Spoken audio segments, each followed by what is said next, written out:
बिस्मिल्लाहिर्रहमानिर्रहीम। अस्सलाम वालेकुम। जब हज़रत ख्वाजा कुतुबुद्दीन बख्तियार काकी रहमतुल्लाह अलैहि की वफ़ात हुई तो कोहराम मच गया। जनाजा तैयार हुआ, एक बड़े मैदान में लाया गया। बेपनाह लोग नमाज जनाजा पढ़ने के लिए आए हुए थे। इंसानों का एक समंदर था जो हद निगाह तक नज़र आता था।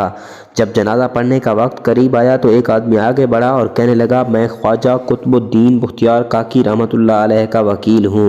हज़रत ने एक वसीयत की थी, मैं वो मजमे तक पहुँचाना चाहता हूँ। मजमे पर सन्नाटा छा गया। वकील ने पुकार कर कहा, हज़रत ख्वाजा कुतुबुद्दीन बख्तियार काकी रहमतुल्लाह अलैहि ने यह वसीयत की थी कि मेरा जनाजा वो शख्स पढ़ाए जिसके अंदर ये चार खूबियाँ मौजूद हों। ज़िंदगी में उसकी तकबीर उला कभी क़ज़ा ना हुई हो, उसकी तहज्जुद की नमाज भी कभी क़ज़ा ना हुई हो, उसने गैर महरम पर भी कभी बुरी नज़र ना डाली हो, इतना इबादत गुजार हो कि उसने असर की सुन्नतें भी कभी ना छोड़ी हों। जिस शख्स में ये चार खूबियाँ मौजूद हों वो मेरा जनाजा पढ़ाए। जब ये बात सुनाई गई तो मजमे पर ऐसा सन्नाटा छा गया कि जैसे मजमे को सांप सूंघ गया हो।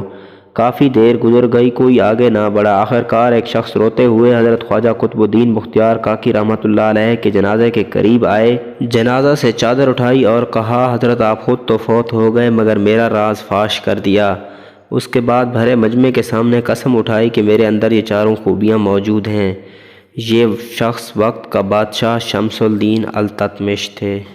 तो दोस्तों, कैसी लगी हमारी ये काविश? अगर वीडियो पसंद आए तो इसे अपने दोस्तों के साथ शेयर ज़रूर करें और मज़ीद ऐसी वीडियोज़ के लिए हमारा चैनल वॉइस ऑफ AW को ज़रूर सब्सक्राइब करें। शुक्रिया।